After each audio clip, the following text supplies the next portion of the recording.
Аутизмом называют сложное нарушение нервной системы, проявляющееся в аномальном развитии всех областей психики, интеллектуальной и эмоциональной сферы, сенсорики, моторики, внимания, памяти и речи. Расскажем об основных поведенческих симптомах аутизма. Проблемы социализации. Может не проявлять интерес к играм других детей, может быть жесток к родным. Оставшись в кроватке один, может начать сильно кричать, вместо того, чтобы позвать маму. Может не замечать, когда родители уходят и возвращаются с работы.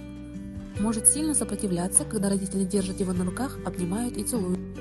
Коммуникативные проблемы. Не чувствуют окружающую обстановку и затрудняются восстановлением визуального контакта. Когда они в чем-либо нуждаются, они часто прибегают к ведению руки. Ребята сразу избегают контакта глаза в глаза. Не чувствуют окружающую обстановку, избегают визуальный контакт.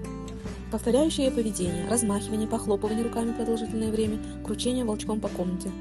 Может ловить лучи солнечного света, может не интересоваться игрушкой в целом, но при этом поглощен определенной деталью, например, колесиками машинки.